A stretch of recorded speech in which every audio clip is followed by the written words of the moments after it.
Good afternoon, everyone. The presentation I'm giving is titled "The Bridge Condition and Deterioration Assessment Using Digital Imaging Technologies." I'm Zhou. I'm with AECOM. First, an overview of the historical evolution of bridge management methods and technologies. And historically, the first round of information for managing bridges is to use as-built plans or documents. So it's the as-built construction documents. And then not until the 1970s, bridge inspection started becoming a requirement. And in the 80s, more quantitative methodologies became available, including load rating, fatigue evaluation, or fatigue life assessment, vibration, corrosion, and everything. And then not until about 10 years ago, a little bit less than 10 years ago, asset management requirement became a requirement mandated by the Federal Highway Administration and requires decisions to be supported by data and optimized over the life cycle of the assets. And the new trend is to use digital technologies, BIM, BRIM, digital twin, expanding it from 3D to 4D or 5D, including time and cost and other dimensions into the picture. And historically, the method of bridge inspection until today, the predominant method is still manual, visual, which is subjective and incomplete. It has low accuracy, and it's also time-consuming and cause significant traffic disruptions depending on the bridge location and the roadway condition. And using digital imaging technologies, and drone has tremendous potentials and significant advantages, as you can see here. A review of bridge inspection standard, and that's what the inspection is. So the first thing I'd like to talk about is the requirement, what data is to be collected for bridge inspection, and what are the standards these inspections are to be in compliance with. And bridge inspection standard was initiated in 1968 as a result of the collapse of the Silver Bridge in 1967 and became federal law administered by the Federal Highway Administration. And there are two systems. The older system is called NBI, National Bridge Inventory, National Bridge Inspection Standards, started in 1970s. And the second method is bridge element inspection, or BEI. And this was, although originally initiated in 1997, but it didn't become officially a method and mandated by Federal Highway until 2013. So that's less than 10 years ago. And the second edition was published just a couple of years ago, 2019. That's this manual for bridge inspection, the second edition. And what data is to be collected for either method? There are generally three systems, because there's also a more global system called transportation performance management. But for the NBI, the bridge inspection data is a simple rating in a scale of 0 to 9. So 0 is the failed condition, 9 is the excellent condition, or like brand new. But these ratings are only given to three elements except for culvert: deck, superstructure, and substructure. So it's very general and very inclusive. For a large bridge that has lots of spans, lots of components, you only get one rating for deck, superstructure, and substructure throughout the entire bridge.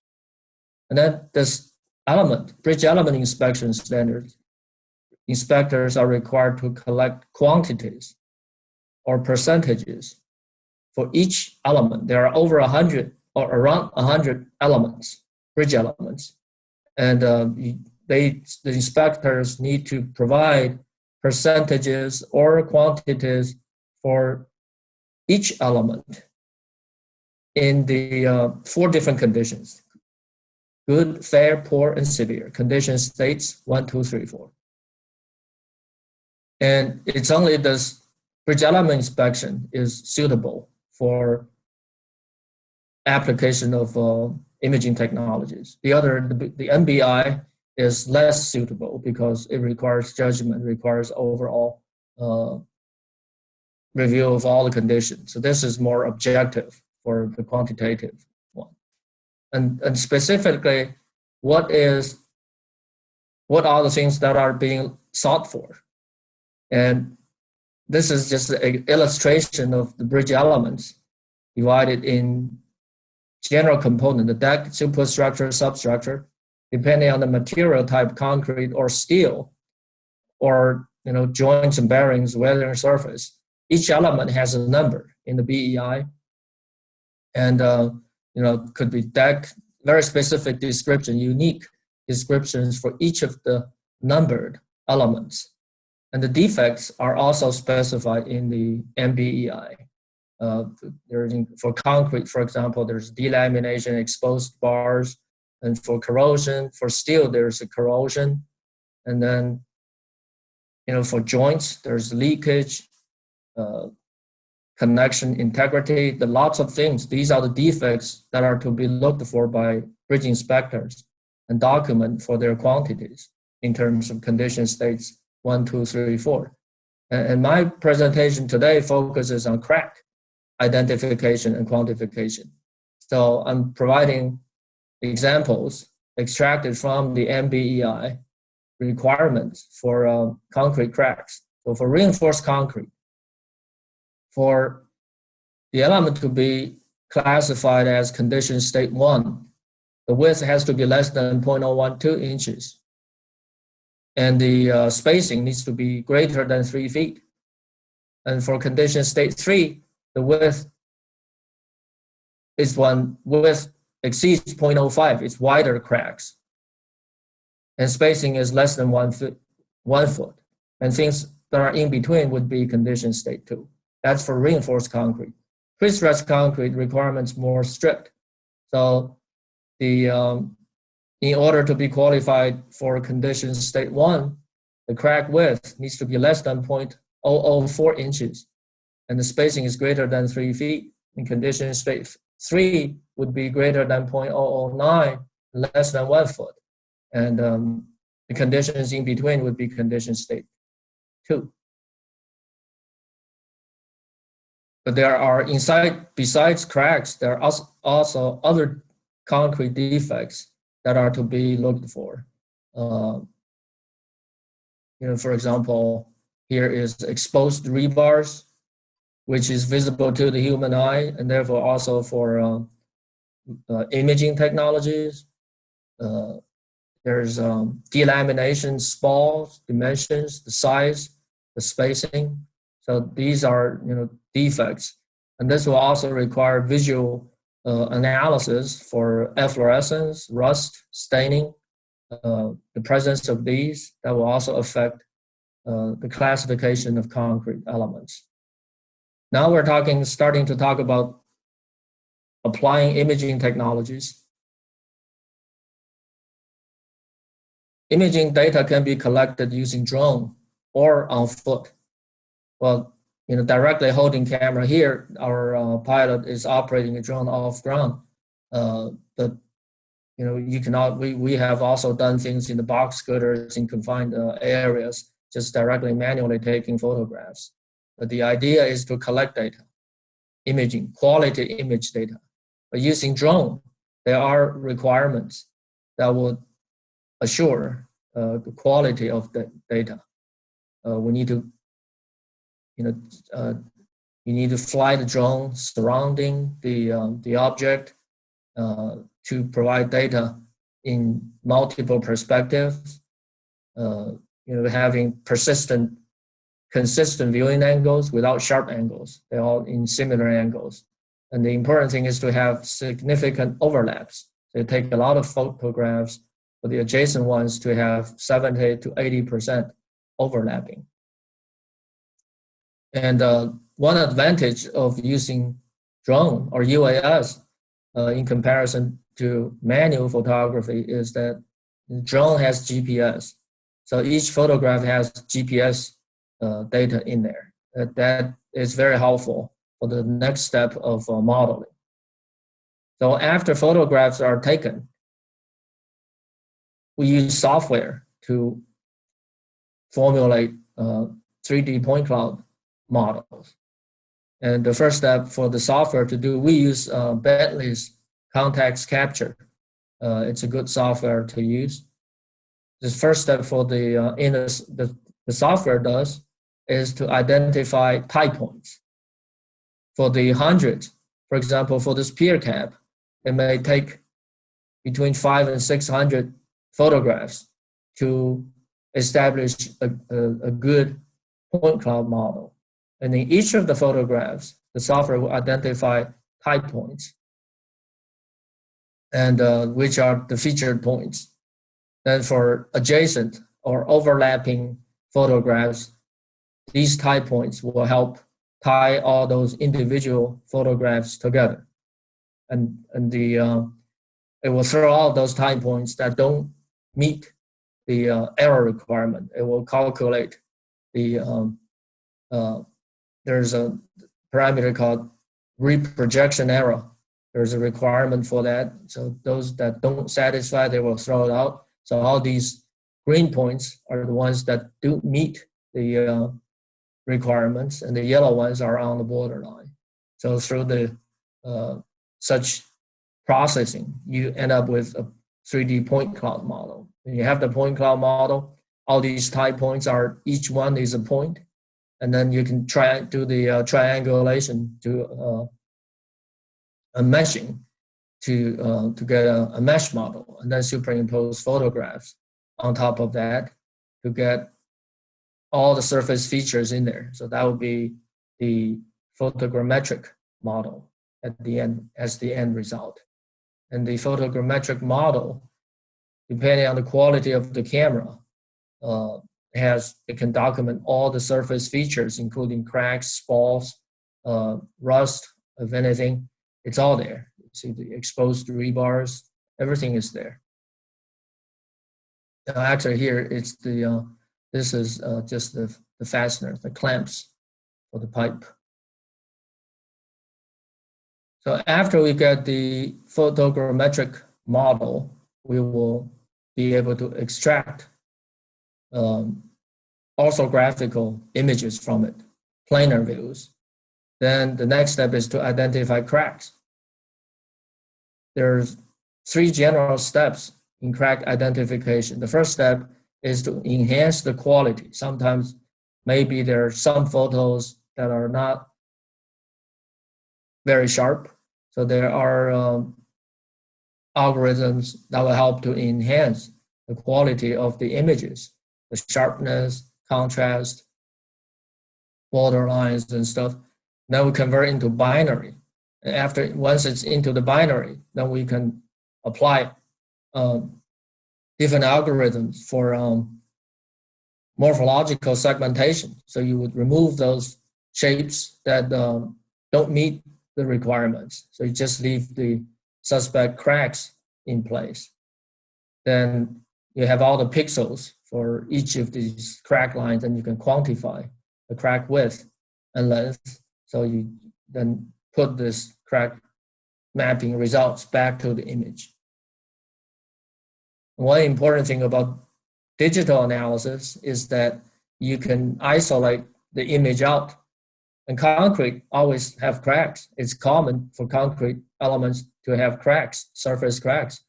It's not the end of the world because concrete is not expected to take tension. There's a lot of steel elements, behind the concrete, embedded in the concrete, taking all the tension. But they are, the change of the cracks it's not, the crack is not most critical thing. It is the change. If they deteriorate, if they widen, lengthen, that's the symptom that we try to capture. So the important thing is to do a temporal subtraction. So if we have this digital images from 2 different times, we can subtract the new one from the old one to see the difference between the two. Then we can identify how things have changed. And so in summary, the general process for applying digital imaging technologies in deterioration assessment of concrete or other bridge elements would be, first step is to collect data. And the second step is to detect and quantify defects. Cracks, for example, through a processing process, and then identify the crack, quantify them. And we subtract the crack map one time from another time. So we can get the delta, get the changes, and we can determine the rate of the deterioration, how it changes. And when you have a series of such data points along the history of the bridge, and we get a good understanding about the condition and deterioration of this bridge or this particular element. I wanted to give a couple of examples of our recent projects. This is a major bridge in Maryland. It has narrow lanes, narrow deck width. So inspection, traffic control causes headaches and disruptions to local traffic.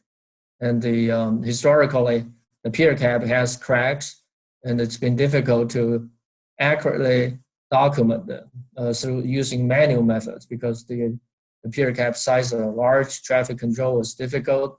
Oftentimes you need to do this at nighttime. So manually documenting cracks is a big challenge. So we applied digital imaging technology, photogrammetry.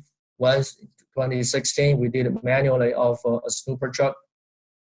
And in 2018, we applied Zhou. Like I just said, we identify the cracks, get the crack maps, and subtract one from another.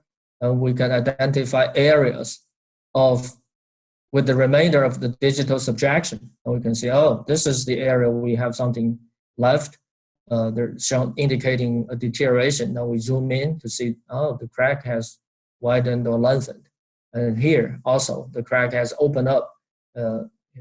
So if we have the next round, then we can assess the rate of deterioration.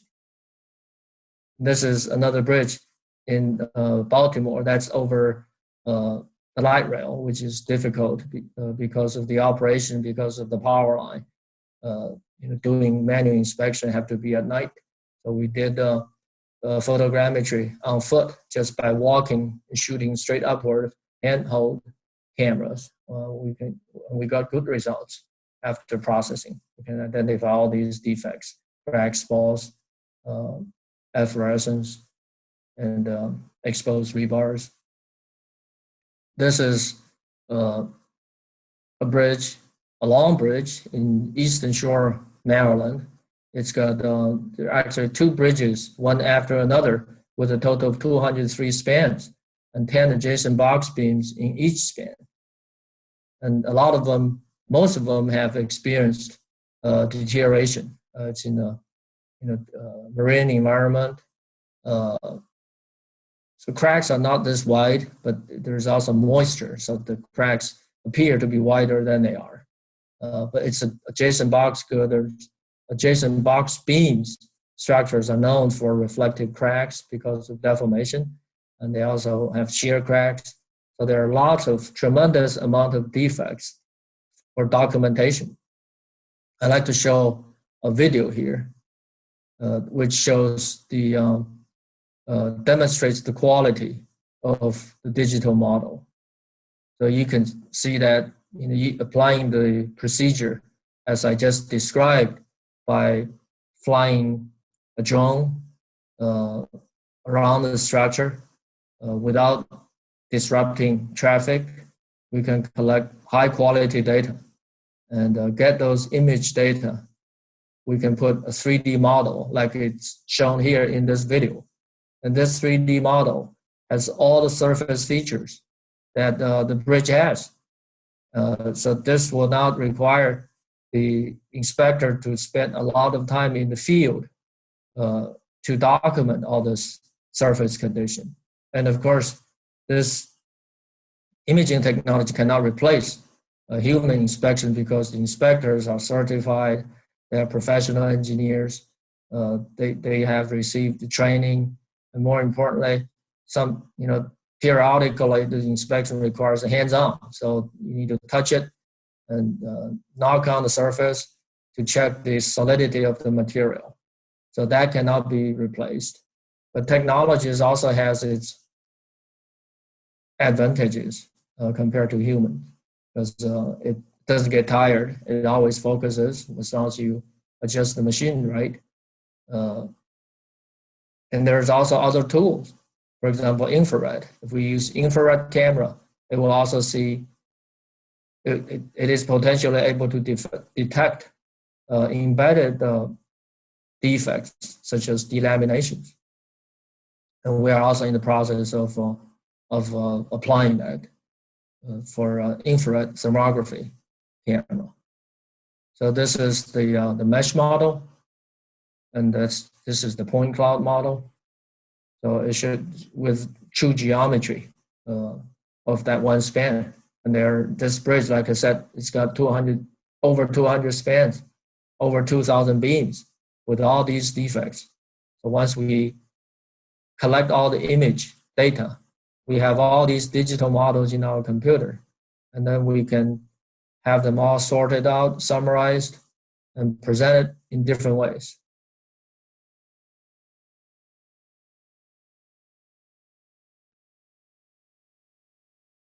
So this is a typical shot of the soffit condition of one span. So we have this one span, the soffit, this is the beams, 10 beams side by side, the way they are. All the cracks are accurately, objectively documented. Shear cracks, longitudinal cracks, transverse cracks, because different cracks have different significance, right? But the simple beams, transverse cracks are much more significant than longitudinal cracks, because that's the direction of, they're perpendicular to the direction of primary tensile stress. And then we have each defect recorded, have them rated. So to give an overall rating of, we can calculate the condition states, we can get the overall rating for each of those. So this would be a good, especially given the large quantity of the data. We established some criteria for different scoring, for the scoring criteria. This will be a perfect application for machine learning. We are in the process of implementing that, applying machine AI and machine learning to train the computer to apply it once we develop a scoring system, to apply them to large amount of objects instead of using human. So in conclusion, at this time, the imaging and UAS technologies are ready for implementing in bridge inspection. And all the technologies are there, and a lot of stuff we don't need to develop from scratch. We can borrow, we can learn from other fields, the medical field and other fields. A lot of advanced research have taken place in pattern recognition, morphological segmentation, temporal subtraction, machine learning, artificial intelligence.